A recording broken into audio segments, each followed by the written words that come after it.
Hey, hey, how are you?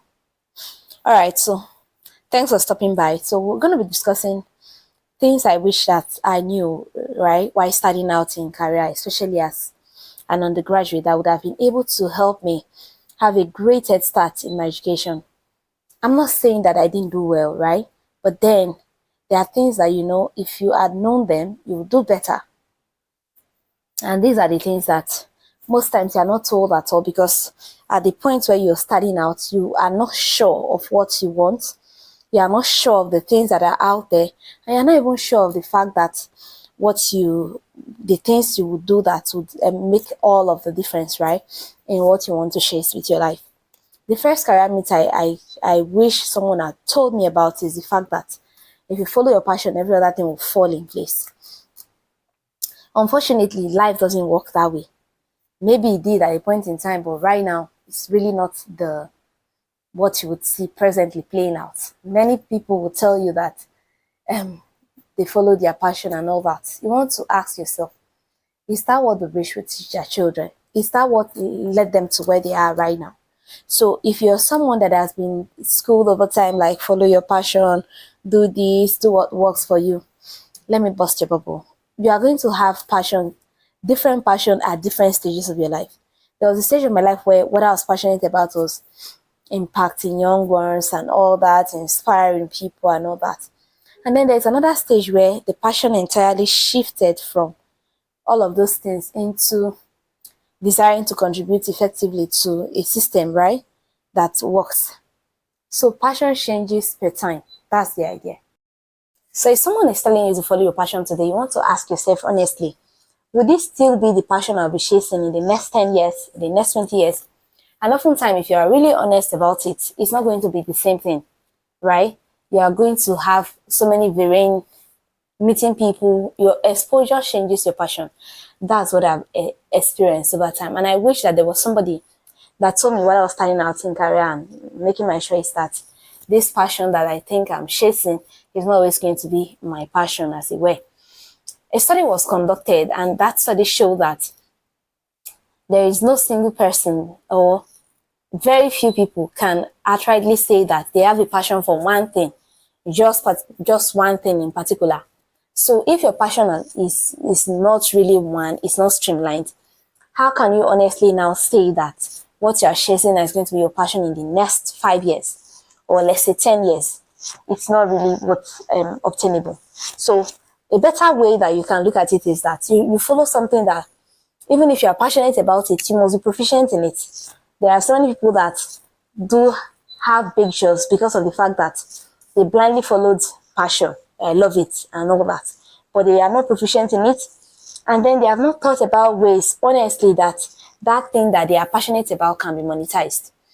At the end of it all, you're going to have bills to pay. Unfortunately, that's what comes with being an adult. You're going to have bills to pay. And you would wish that you had follow something that you're passionate about but is profitable, and then you are proficient in it and has potential for growth. I wish I knew that.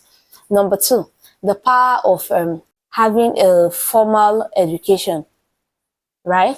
So it's not every time that I hear people say school, especially if you're coming from a third world, we hear people say, oh, school is scam. There are so many dropouts that are doing so well. Mike Zuckerberg is a dropout. This person is a dropout and that person is a dropout.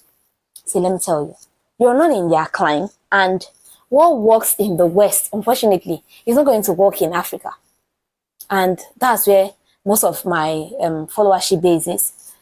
If you take a if you take your life and decide to live it wishing for what is obtainable in one climb, fortunately it's not going to happen to you. There are things that don't grow everywhere. And so in Africa, especially if you're coming from a third world, your education is a license to so many things. I can't stress this enough. The only reason why I'm able to do the things I do today, the only reason why I'm able to have the level of influence and the level of exposure I have now, including working in a multinational that spans many countries, is because of my education. Nothing else really brought me to that point, right? So if anybody is telling you school is scam, you don't really need to do this and all that, cover your ears and run. What did I say? Cover your ears and run. It's not something that I can begin to give you justifications for. I know thousands of persons that have left the shores of their country strictly because of the fact that they had good grades while in school, and then they were able to leverage on those good grades to pursue an higher qualification in another country. It is a game changer. So if anybody is, I wish somebody had told me then that it's not also just about going to school, but then the class of degree you graduate with is super important. Don't just come and say you want to mark register. I know that for some of you, some persons will not be able to relate because of the climb they are, but I know that for some of you, you are studying courses that you never bargained for, something that it's entirely seeming like, it's different from what you would have wanted to do with your life, but it can be a ticket, right? If you have the mindset that I'm going to move from this particular point, I pivot using this, is going to give you a shift in your perspective and in your mind.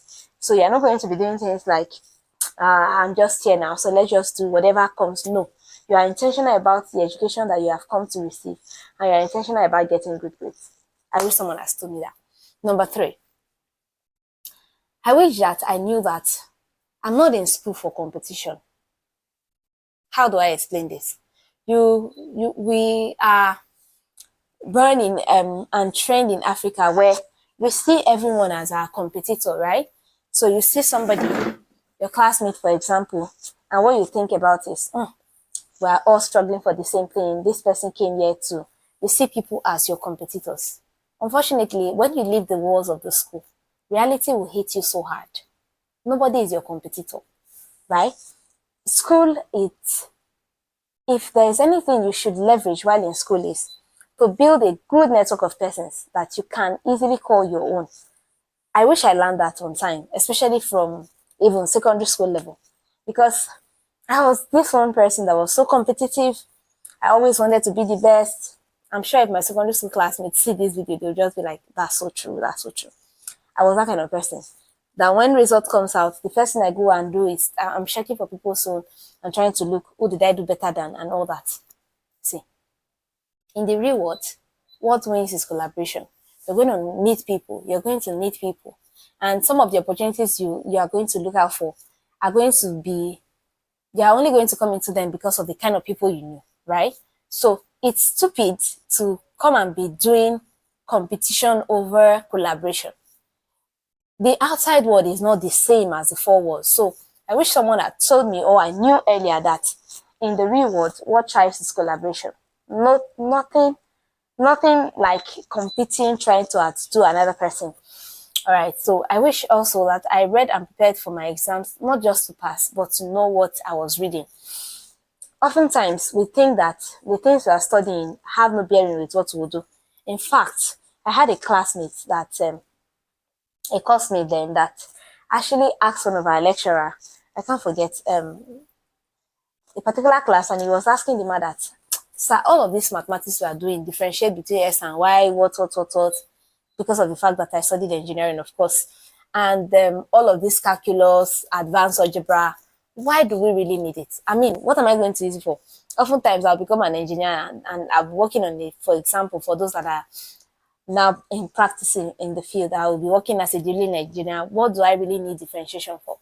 See, the central idea of mathematics and most of these other subjects is to train your mind on how to think, right? So you become a better thinker and somebody that can easily transfer the skills of learning, of dedicated time to just study a particular thing into another aspect of life.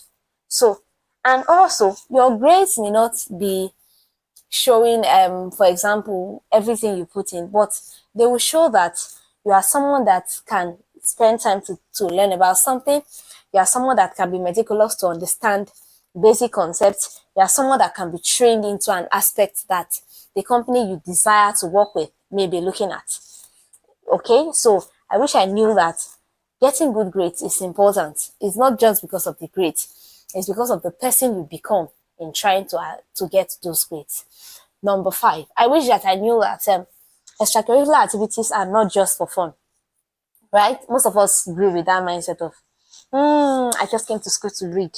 So you see that book, anything that does not look like book, please don't call my number. Don't call me. Unfortunately, I was like that. I wish I can say I'm not like that. I wasn't like that while in school. I was like that. I was this student that if you call anything that is not chemistry, physics, biology, maths, especially at high school level, I'll be like, I didn't come to this school to come and waste my time. Do you know how much my parents paid for me to get here and all that? But then, most times, looking at insight, I knew that most of the things I would have been privileged to learn and understand, I would have done them better if I had that solid background, right? If I had that solid background in extracurricular activities. Learning teamwork, which most people now put in their CVs, that I'm a good team player and all that. Learning teamwork would be way better and easier if you are part of those extracurricular activities while in school. So it will be easier for you to learn people management, learn priority, learn time management, learn handling objections, learn many of the things you're going to need in the proper workplace if you involve in those extracurricular activities. Oftentimes they will mold you, they'll train you and give you that balance to understand people's views, and of course gives you a room to practice without you paying for it, right? So I wish I knew that extracurricular activities can actually build me for the workplace, and of course I would have given them more priority.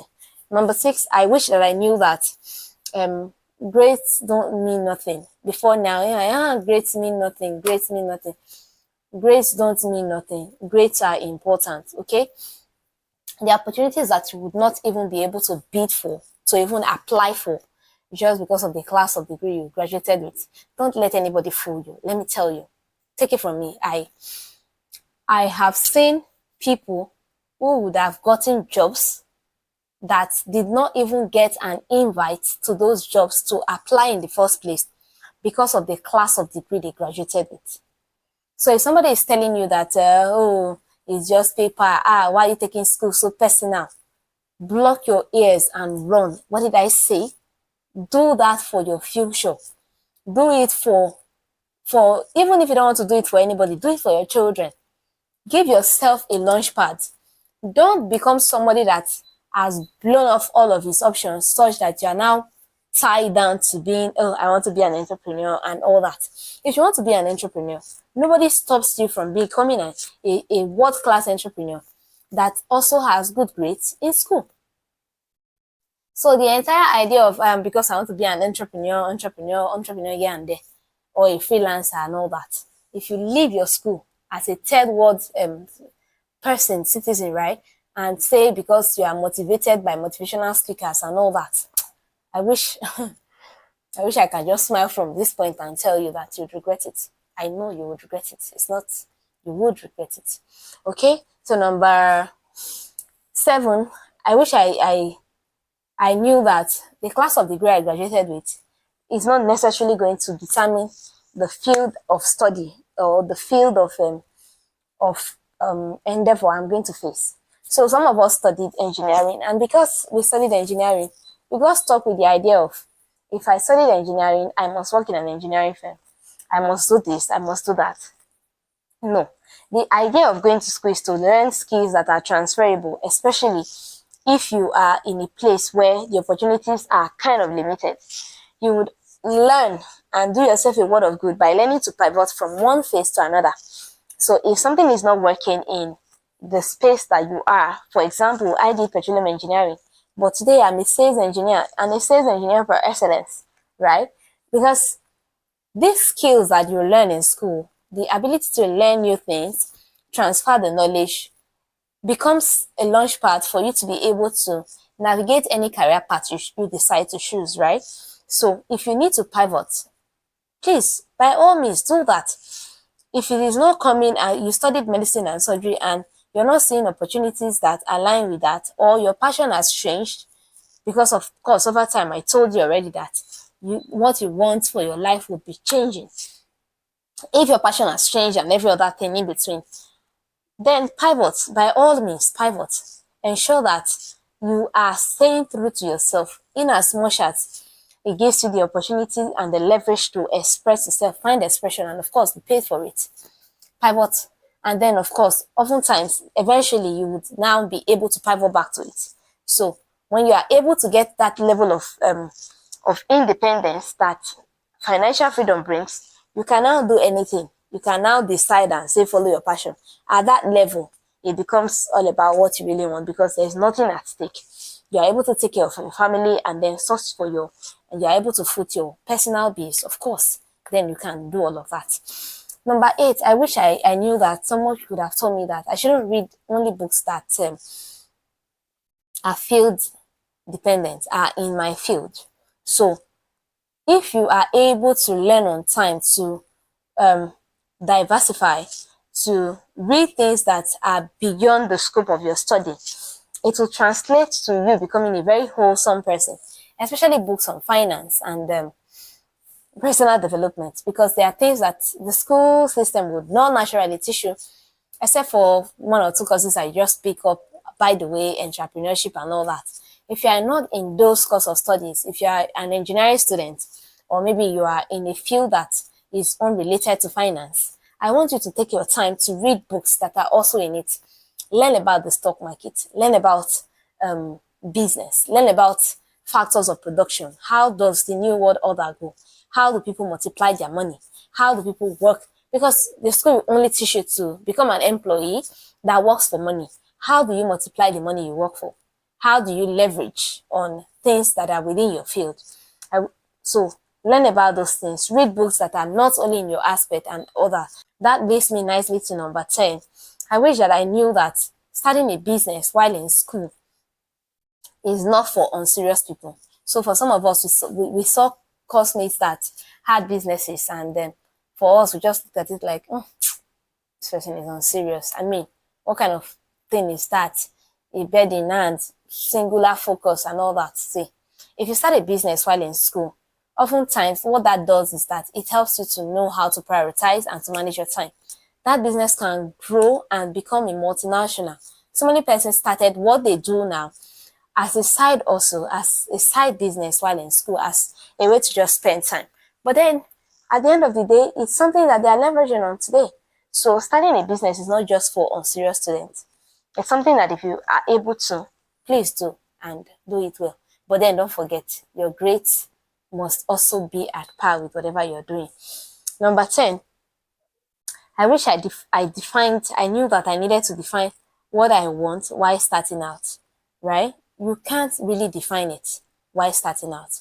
So most times you keep wasting time thinking, what's my purpose? What's my passion? What will I do? And all that. Most of those things, you figure them out as you go, okay? You figure them as you go. Don't overwork your brain over things that don't really matter right now. Work on the things you can work on. Build your transactable skills. Build your network in school. I can't stress that one enough. Build your network in school. And then, of course, ensure that you are good at what you're doing. Don't chase passion blindly.